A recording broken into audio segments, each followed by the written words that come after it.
Querido Pai, é no nome de Jesus que nós te damos graças uma vez mais. Te agradecemos, Pai, por tua bondade, por tua infinita misericórdia. Te agradecemos pela tua glória manifesta neste lugar, pelo poder e virtude do teu Espírito Santo que tem conduzido esta reunião. Querido Pai, no nome de Jesus, nós rogamos que uma vez mais, através do teu Espírito Santo, vem usar o teu servo, o teu filho, como instrumento ministrador da tua palavra, enquanto tu estende tuas mãos para consolar os teus filhos, para operar, para levantar, Senhor, a vida de cada um de nós nesta noite, no nome de Jesus. Amém. Graças a Deus. Glória a Deus. Glória a Deus. Meus irmãos, eu quero vos cumprimentar com a paz do Senhor Jesus. Amém. Amém. Você que possui o exemplar da Bíblia, pode abrir, pegar nas suas mãos e abrir comigo. O texto que se encontra no Evangelho de Jesus, segundo escreveu Mateus, capítulo de número 16. Nós leremos a partir do versículo de número 24.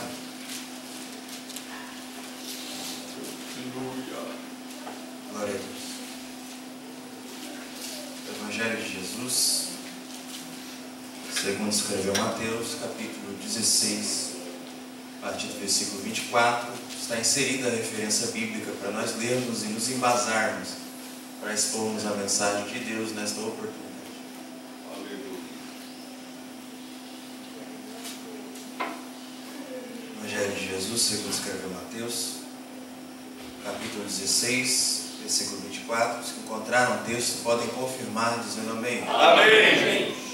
Está escrito assim: Então disse Jesus aos seus discípulos: Se alguém quiser vir após mim, negue-se a si mesmo, tome a sua cruz e siga-me.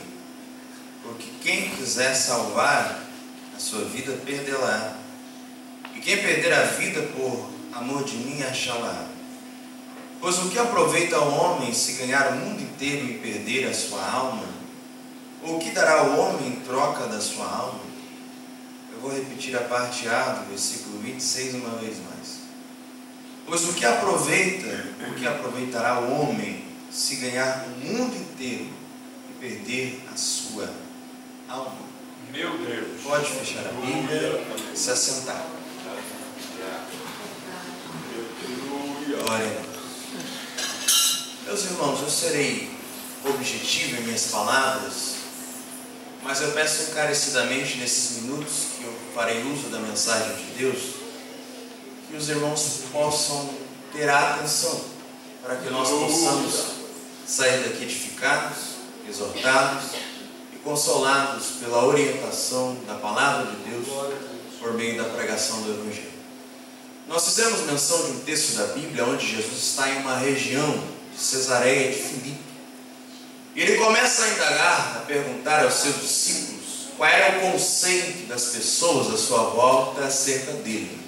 Ele pergunta aos discípulos que lhe cercavam: quem dizem ou quem pensam os homens ser o Filho do Homem? Então os discípulos olham para Jesus e começam a lhe responder: olha, mestre, alguns dizem que tu és Elias, outros dizem que tu és Jeremias, alguns falam que tu és um dos profetas. Então Jesus olha para os seus discípulos e faz mais uma pergunta: e vós, quem pensais que eu sou? Então Pedro, um dos discípulos mais destacados de Jesus, logo lhe responde a pergunta e diz: tu és o Cristo, o Filho do Deus vivo.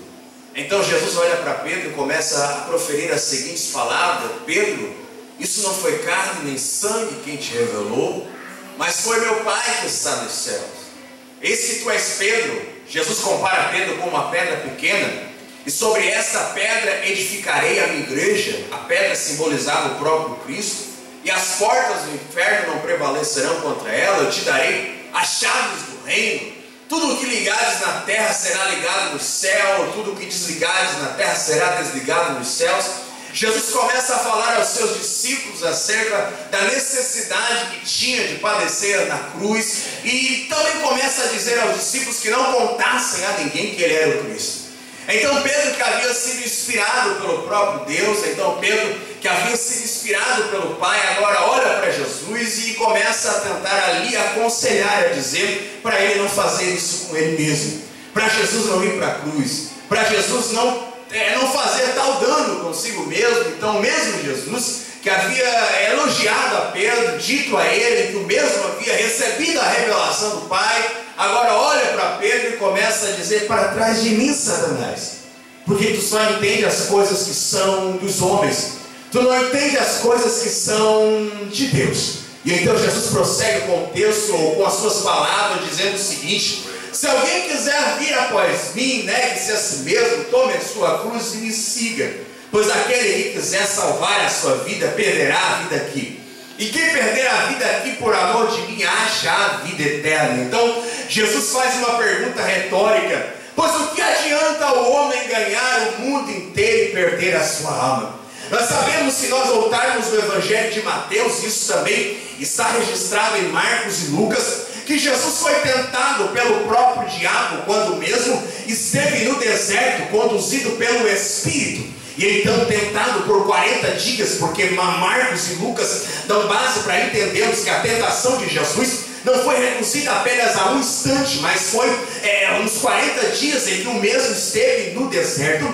O próprio Jesus foi tentado pelo diabo e não se sujeitou à orientação de Satanás ou à tentação do diabo. Jesus foi fiel durante a sua vida ao propósito que havia estabelecido, ou que estava estabelecido pelo Pai desde antes da fundação do mundo, visto que nós entendemos que no tempo, nós entendemos que dentro dos limites humanos, Jesus assume a forma humana, vive nessa terra e depois como homem morre na cruz do Calvário. Porém, se nós observarmos no livro da Revelação, no livro do Apocalipse, o Cordeiro já havia sido morto antes da fundação do mundo. Ou seja, na mente de Deus, aquilo que se revelou no tempo, aquilo que se revelou nas experiências humanas já estava decretado e já estava estabelecido antes da fundação do mundo.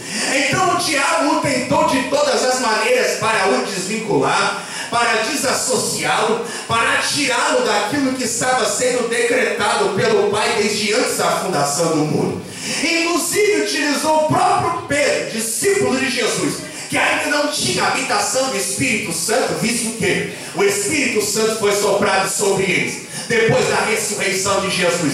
Quando Jesus soprou sobre eles o Espírito, então Pedro estava com Jesus, caminhou com Jesus, aprendeu de Jesus, mas não tinha habitação do Espírito. Então o diabo o utilizou, não que o diabo tenha o tomado, mas o influenciou. E mesmo assim Jesus permaneceu no propósito. Sabe o que eu entendo? Que por mais que os demônios, que por mais que os anjos, que por mais que os homens tentassem fazer absolutamente tudo para tentar Jesus, de desviá-lo do propósito de Deus, jamais ele faria. Jesus tinha um propósito, Jesus tinha um objetivo, Jesus tinha uma meta a ser alcançada e que não havia nada nem ninguém que o pudesse desfazer ou sair deste propósito. E então Jesus, confirmando aquilo que já estava estabelecido, ele disse: se alguém quiser me seguir neste propósito, deve fazer que nem eu, renunciar a mim mesmo, tomar uma cruz e me seguir. Pois aquele que quiser achar a vida eterna,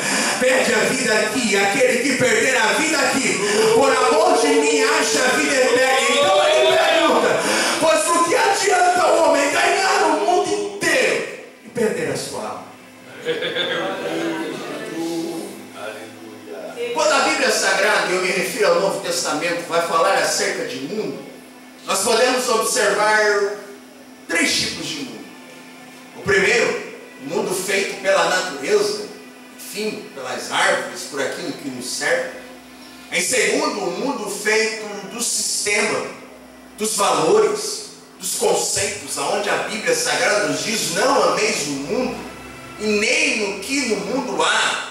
Se alguém ama o mundo, o amor do Pai não está nele. O mundo, nesse sentido, é dos valores que são opostos, contrário, estão em desarmonia com a palavra de Deus e com o Deus da palavra. E também existe um mundo feito pelos homens, porque Deus amou o mundo de tal maneira que deu seu Filho unigênito, para que todo aquele que nele crê não pereça, mas tenha a vida eterna. Nós somos pessoas, somos seres humanos, habitamos em um mundo que nos cerca com valores que são opostos aos valores teístas e aos valores cristãos. Nós temos uma luta constante com o mundo que nos cerca, com o próprio diabo e com a nossa própria natureza. E aliás, nessa luta que enfrentamos e acabamos de enfrentar diariamente, temos dilemas contínuos, dos quais nós necessitamos tomar decisões para vivermos. Tudo que nós fazemos é baseado em escolha que nós fazemos com o passar da vida. Aliás, nós hoje somos as escolhas que nós fizemos no dia de ontem, e seremos amanhã as escolhas que nós fazemos no dia de hoje. Os critérios que presidem a nossa existência vão dar base para nós vivermos. Os nossos critérios são formados pela Bíblia. Em teoria, é claro. Eu estou me referindo a uma igreja que aqui professa a fé em Cristo, a uma igreja que é cristã, onde a sua ética, a sua moralidade, os seus padrões de justiça estão embasados, inseridos no conceito, no contexto bíblico. E então, é dessa maneira, com a visão bíblica, com a visão cristocêntrica, que nós caminhamos e vivemos nessa terra ou neste mundo. Mas infelizmente, algumas pessoas estão inseridas dentro do ciclo da religião, estão inseridas dentro do contexto eclesiástico, mas estão dentro deste mundo, vivendo de acordo com o mundo. Os seus conceitos, os seus valores, as suas ideias, as suas metas, os seus anseios, os seus desejos, as suas aspirações, as suas intenções estão totalmente voltadas para aquilo que o mundo pode proporcionar. Entenda uma coisa: nós somos seres humanos, somos feitos de corpo, alma e espírito, somos seres tricotômicos, cremos dessa maneira. Quando nós nos referimos ao corpo, estamos falando de uma espécie, eu vou usar um termo bem corriqueiro, para que nós venhamos a entender muito bem. Estamos falando dessa carcaça externa, do qual nós nos relacionamos uns com os outros, mas nós não somos um corpo com uma alma, nós somos uma alma com um corpo. Quando eu me refiro à alma, estou falando da sede dos sentimentos, das emoções, dos desejos, das vontades, a sede do nosso ser. Então, dessa maneira e não de outra, nós estamos nos relacionando uns com os outros através do corpo, mas aquilo que nós somos está inserido no ser da alma. E então algumas pessoas estão a fim de ganhar o mundo, mas estão perdendo a sua alma. Algumas pessoas estão construindo impérios, estão sendo aplaudidas pelos homens, estão conquistando tudo que os seus olhos cobiçam e desejam, mas estão perdendo a sua alma. Aliás, desde que os homens assim são chamados de homem, ou na história da humanidade, nós vemos os homens construindo a produção dos saberes para então se satisfazer com as coisas que produzem com as suas próprias mãos. Mas se nós olharmos para a Bíblia Sagrada, no livro de Eclesiastes, diz a Bíblia que Deus colocou a eternidade no coração do homem. Dentro do ser humano há uma espécie de vazio, aonde nós procuramos satisfazer com as coisas dessa vida. O homem procura satisfação em tudo que pode ou que está à sua volta, mas nunca sabe aquilo que pode lhe satisfazer. Por quê? Porque a eternidade está posta no coração do homem. Não há nada nessa vida que o satisfaça plena e exaustivamente. Por exemplo, nós vivemos um tempo onde a mídia se utiliza de uma espécie de consumismo ou de propaganda, de um consumismo irrefreado, onde as pessoas fazem propaganda de produtos para que nós possamos ser felizes. Compre isso e a sua vida vai mudar. E então nos outdoors, nas revistas, nas propagandas, você vê pessoas sorrindo, você vê pessoas alegres com tais produtos. E então as pessoas vivem escravizadas por tais consumismos, ao invés de se satisfazerem com o que é necessário, vivem se degladiando e comprando para ser feliz. Logo, as pessoas olham para alguém que está sorrindo e se projetam na vida daquela pessoa. Eu quero ser feliz. Eu olho para um indivíduo que está sorrindo com o produto em que tem, e então se eu quero ser feliz e ele, eu imagino que é feliz, Eu quero ser igual a ele. Vou comprar o que ele tem para ver se eu fico feliz. Então compra, começa a adquirir, mas vê que dentro da alma continua aquele vazio existencial, e a felicidade nunca chega, e a satisfação nunca chega. E então a mídia continua com seus produtos, e as pessoas vivem escravizadas e não pensam acerca dos valores reais da vida, não pensam acerca daquilo que realmente traz significado. Estão a fim de ganhar o mundo, estão a fim de se satisfazer, mas têm perdido a sua alma. Meu Deus, aleluia, meu Deus.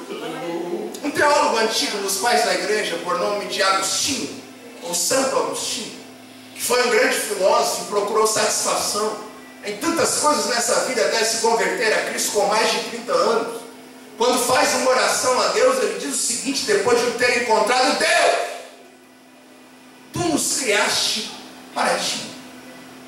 Então nossa alma só encontrará descanso quando nós repousarmos em ti. Aleluia. Deus cria o homem para a sua glória. Então, quando Deus o faz, Ele faz com um intuito, com um objetivo, com um propósito, do qual, quando o homem foge do propósito estabelecido por Deus, logo está vivendo de uma maneira equivocada. Então, se alguém está no lugar onde não deve estar, logo vive errado. E se vive errado, não sente prazer, nem satisfação e nem plenitude de vida, pois não foi criado para tal fim. O problema não é a busca pelo prazer. O problema não é a busca pela satisfação. O problema não é a busca pelo contentamento. O problema é um contentamento com um prazer raso, transitório, carnal, passageiro. Algumas pessoas estão totalmente ligadas apenas a cifrão, ao vil metal, como se isso fosse trazer satisfação, felicidade, contentamento e plenitude de vida, significado no fim. Mas por que é que existem tantas pessoas que têm abundância de riquezas financeiras e a sua alma está dilacerada? E há uma angústia predominando no seu íntimo, no seu ser, na sua vida, na sua existência. Alguns até tiram a sua própria vida. E me veio uma história que eu não lembro se já contei aqui, onde certa vez um moço chegou diante de um senhor, eles estavam conversando, e isso é real. Esse senhor havia sido um executivo, havia sido alguém que havia conquistado muita coisa nessa vida, falava em diversas línguas, havia visitado outros países por diversas vezes, construiu impérios, foi aplaudido, foi reconhecido. Agora, no diálogo com um jovem, ele disse que era frustrado, decepcionado, e demonstrou tristeza com a vida. Logo o jovem começa a questioná-lo e perguntar por quê. O homem começa a responder acerca da relação com os seus filhos. Ele não deu prioridade àquilo que é essencial. Escute uma coisa: o ordinário é essencial. Quando eu falo de ordinário, eu não estou falando de algo vulgar. Falo de algo que é pequeno, algo que é passageiro, algo que nós não damos valor, que é corriqueiro, e às vezes é essencial. Nós não tropeçamos nas pequenas, ou melhor, nas grandes montanhas. Nós tropeçamos nas pequenas pedras. E antes de continuar com a história do homem, eu quero dar um sentido, antes de nós falarmos do sentido escatológico acerca da perda da alma, eu falo de pessoas que têm se perdido a sua alma no sentido psicológico. Pessoas que têm se atarefado, se ocupado com tantas coisas, perdido a sua alma, o significado de vida, perdido a sua própria vida, porque em outros textos, quando fala de alma, nesse texto se refere à vida, tem perdido a sua vida, tem ocupado a sua vida com tantas coisas, e tem perdido ela nas relações de afetividade, de contato, de comunhão, de vínculo com seus familiares, com seus irmãos, com aquele que lhe cerca. Não tem vivido o amor, e esse senhor me faz me lembrar muito bem, me associar muito bem com tudo isso. Ele fala acerca das relações com os filhos, que quando ele era jovem, quando ele tinha vigor, quando ele viajava o mundo trabalhando e ganhando dinheiro, ele pagava as melhores pessoas para cuidarem dos seus filhos. Agora ele estava velho, queria proximidade, queria associação, queria contato, queria proximidade, queria expressar afetividade, enfim. E os seus filhos agora faziam o mesmo. Pagavam as melhores pessoas para ficar com ele. Eu pergunto ao senhor e senhora querido, o que é que você tem feito com a sua vida, com a sua alma, com o seu ser? O que é que você tem dado prioridade? Se nós não pensamos, nós somos pensados. Nós somos a soma do que aprendemos dos outros. O que é que você tem aprendido e vivido de acordo com o seu aprendizado? Se você questionar a si mesmo, será que os valores que norteiam a sua existência têm sido realmente valores cristãos? Têm sido realmente valores bíblicos? Ou você tem sido levado pela condução do sistema capitalista onde nós vivemos, onde o individualismo e a busca pelo acúmulo contínuo sem pensar em ninguém prevalece? A avareza é pecado. O amor ao dinheiro é a raiz de todos os males. O Jefferson falou acerca do jovem rico. O ser moral, como a ética é invejável, como a prudência é inenarrável. Mas Jesus disse o seguinte: vai, vende tudo o que tens, dá aos pobres, terás um tesouro do céu. Vem me segue. Ou seja, larga o seu estilo de vida, larga aquilo que tem preenchido o seu ser, larga os seus deuses de estimação e me segue. Deixa eu ser teu senhor. Ele foi embora angustiado, triste, aflito, porque a sua alma estava vinculada a outras coisas que não a Jesus. Ele queria a vida eterna, mas não queria deixar de perder a sua alma com as coisas corriqueiras. Algumas pessoas chamam os católicos de idólatras, porque alguns se prostram à imagem de escultura. Peraí, alguns deles não conhecem a verdade. E nós dizemos que conhecemos a verdade e nos postamos diante de tantos deuses que nos cercam. Eu não estou falando de imagem de escultura. João Calvino diz que o coração do homem é uma fábrica de ídolos. Tudo aquilo que nós colocamos em pé de igualdade para com Deus se torna idolatria. Podemos idolatrar um sentimento, uma emoção, uma experiência, uma pessoa, um desejo, um objeto, enfim. Há tantas coisas que nos desprendem ou que nos afastam de Deus. Às vezes nós ganhamos, todo mundo nos elogia com a nossa postura, com as nossas conquistas, com a nossa capacidade de ser, de viver, de estar, com o dinheiro que nós possuímos, com o ministério, alguns, enfim. Mas o seu coração está preenchido com tantas coisas. Tem perdido a sua alma. Tem perdido a importância realmente da vida. Aliás, tem pensado só em coisas dessa vida. O apóstolo Paulo disse: se vós ressuscitastes com Cristo, pensai nas coisas que são de cima, do alto, onde está Cristo à destra de Deus. Não pense nas coisas dessa vida, pense nas coisas que são lá do alto. A vida é passageira, a vida é curta. Nós vivemos 70, 80 anos, depois disso é canseiro e fado. E ela é muito curta, a vida, para que nós façamos dela pequena, ou façamos dela pequena. O instante que você está vivendo, o ciclo dos mortais já é reduzido. E aí você começa a pequená-lo, viver de maneira estúpida, de maneira incoerente, de maneira como você acha que tem que viver sem consultar Deus. Do que adianta você ganhar o mundo e perder a alma? Eu não falo apenas de alma no sentido de se ocupar com tantas coisas dessa vida e acabar de deixar de se preocupar ou de se ocupar com as coisas que são essenciais, como as relações de comunhão, de amor, de afeto. Também falo da alma no sentido escatológico. Há muitas pessoas que não dão prioridade para Cristo. Eu entendo pela Bíblia, eu não nasci ontem nem antes de ontem, que o Evangelho de Jesus nos leva à salvação pela graça. Isso não vem de nós, é dom de Deus. Não vem das obras para que ninguém se glorie entre tudo, porém contudo. A graça de Deus é evidenciada nas obras que nós realizamos, praticamos e vivemos. Se nós não realizamos ou não vivemos de acordo com o Evangelho, logo a graça não está sobre nós. E logo o pecado está vinculado ao nosso ser. E diz Charles Spurgeon que pecado e inferno são casados, até que o arrependimento anuncie o divórcio.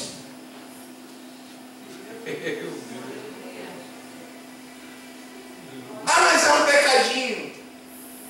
Mas é uma coisinha corriqueira. Um abismo chama outro abismo. Ah, mas eu minto só de vez em quando, não dá nada. Daqui a pouco as suas mentiras vão se prolongando, você vai se enrolando, vai tomando proporções que não deveria tomar. E aliás, o pai da mentira não é o nosso Deus. O pai da mentira é o diabo. Alguns gostam de trapacear, de enrolar, de falar por detrás pelas costas, de mentir, de caluniar, de iludir. São coisinhas pequenas, mínimas, mas que vão tomando grandes proporções e logo a nossa alma está desvinculada. Cuide do Espírito que habita em você. Não apagueis o Espírito, diz a Escritura. Não entristeçais o Espírito, diz a Escritura. Você pode entristecer. Você pode apagar da sua vida a presença do Espírito, que vem para lhe convencer do pecado, da justiça e do juízo e lhe voltar para Cristo. Se Jesus estabelece os meios para que nós vivamos de acordo com tais, é porque Ele sabe o que é melhor para nós. Quem sabe mais de uma empresa do que o seu próprio empresário, aquele que construiu, aquele que fez? Quem sabe mais de um relógio que o próprio relojoeiro que o fez? Quem sabe mais de um carro do que aquele que o construiu, do que aquele que sabe lidar com essas coisas? Quem sabe mais dos homens, se não o próprio Deus? Aleluia. Então deixa Deus ser Deus, conduzir os teus passos, conduzir os teus caminhos, conduzir as tuas ideias, conduzir os teus valores, conduzir os teus conceitos, conduzir as tuas perspectivas de vida. Pois não adianta você ganhar o mundo e perder a alma. A beleza ela é passageira, o dinheiro ele é passageiro, até as coisas que são boas são passageiras, segundo a Bíblia. Dons espirituais são passageiros. Tudo é passageiro. Mas aquele que faz a vontade de Deus permanece para sempre. Aleluia! Meu Deus! Se coloque. Aleluia!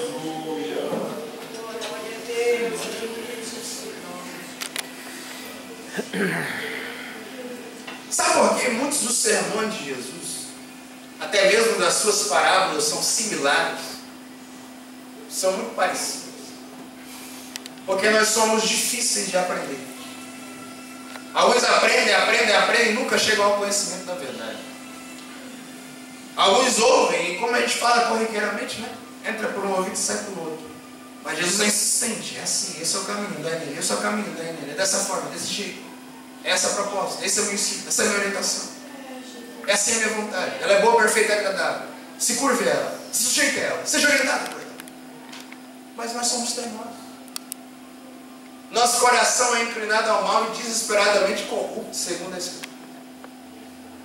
Mas que o Espírito acenda no seu coração desejo por Deus, paixão por Deus, fome de Deus, anseio por Deus, de forma com que você viva essa vida, renunciando os seus desejos, vontades pecaminosas, com o poder do Espírito que lhe dá a condição de mortificar as obras da carne.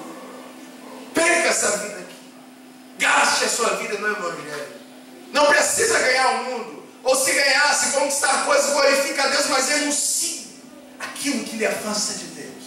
Pois não adianta você ter tudo nessa vida, como já foi falado anteriormente nesse vídeo, e perder a sua alma, existe um céu de glória preparado para você. E existe uma vida abundante na presença de Deus nessa terra. A pergunta do Cristo para você essa noite, por meio da sua palavra: o que adianta você ganhar o mundo e perder a sua alma? A sua alma é o bem mais precioso que você tem.